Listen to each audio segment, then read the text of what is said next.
میں مولانا روم کی ایک چھوٹی سی کہانی سنانا چاہوں گی. جی. ایک گڈریا مسجد میں نماز پڑھتا تھا.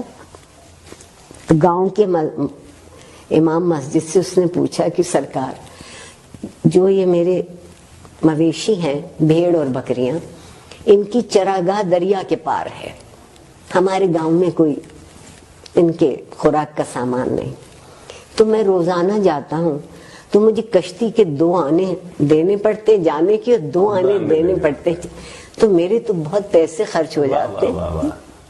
تو آپ بڑے پڑھے لکھے آدمی ہیں، اتنی بڑی بڑی باتیں بتاتے ہیں، آپ مجھے کوئی ایک چیز بتا دیں کہ میرے یہ پیسے بچ جائیں کشتی والے کو جو میں دیتا ہوں.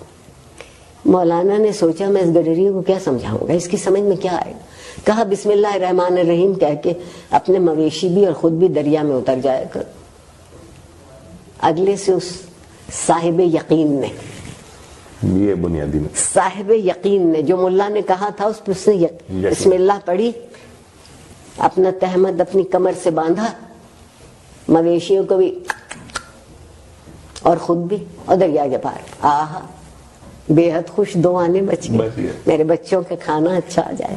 واپس بھی ایسے ہی آ گیا. اب زندگی بہت اطمینان سے گزرنے لگی. ایک دن شام کو وہ اپنے مویشی گاؤں واپس لانا چاہتا تھا تو دیکھا کہ مولانا بھی وہیں کھڑے اور بہت پریشان ہیں. دنیا بھر میں دستور ہے کہ سورج ڈوبتے ہی کشتیاں الٹی کر دیتے ہیں. ملا کشتی الٹی کر دیتا ہے کہ اب سفر ختم، اب کل جب سورج طلوع ہوگا تو پھر سفر کی ابتدا ہو. غروب ہو چکا تھا سورج. انہوں نے دیکھا یہ اپنے پورے ریوڑ کے ساتھ مزے میں گاتا، گوالا گاتا ضرور ہے، ریوڑ والا گاتا ضرور ہے، اس کی طبیعت میں موج ہوتی. یہ چلا آ رہا تو اس سے پوچھا کہ تم کیسے پار جاؤ گے؟ یہ تو کشتیاں الٹی کر گئے، کوئی ملا نظر نہیں آتا، کوئی کشتی نہ. اس نے کہا واہ مولوی صاحب واہ، مجھے تو آپ نے ہی بتایا تھا کہ بسم اللہ پڑھ کے دریا میں خود بھی اتر جانا، مویشی بھی ہو تم پار ہو جاؤ. تو آپ بھی بسم اللہ پڑھیے، چلیے میرے ساتھ.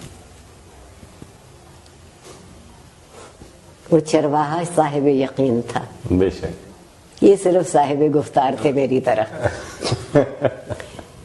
انہوں نے بسم اللہ پڑھی، ذرا سا پانی گہرا ہوا تو ڈوبنے لگے، بہت چیخے چلائے. چرواہا واپس آیا، آگے نکل گیا تھا، واپس آیا. کیا ہوا، خیر ہے؟ کہنے لگا میں کیسے، میں تو ڈوب رہا ہوں، میں تو مر رہا ہوں، میں تو یہ کر. اس نے کہا خیر. اس نے انہیں اٹھایا، اپنے کندھے پر رکھا، اور جب ساحل پہ لا کے کنارے پہ اتارا کہا مولوی صاحب یہ بسم اللہ تو آپ نے ہی مجھے بتائی تھی، تو آپ سے کیوں نہ دریا پار ہوا؟ انہوں نے کہا کہ جس یقین سے تم پڑھتے ہو وہ میرے پاس نہیں.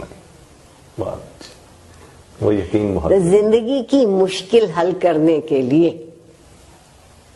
پہلی چیز یقین ہے. واہ واہ واہ.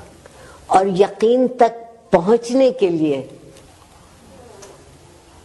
دوسری چیز متحد ہو جانا. بے شک. ریوڑ کچھ کہتا ہے نا، ایک علامت. ہاں بالکل. یہ نہیں ہے کہ 4 بکریاں اتر گئیں تو باقی ٹھٹکی ہوئی پیچھے کھڑی ہے. اور اگر آپ یہاں تک پہنچے ہیں تو پھر زندگی میں تنظیم ہو سکتی ہے. واہ واہ واہ.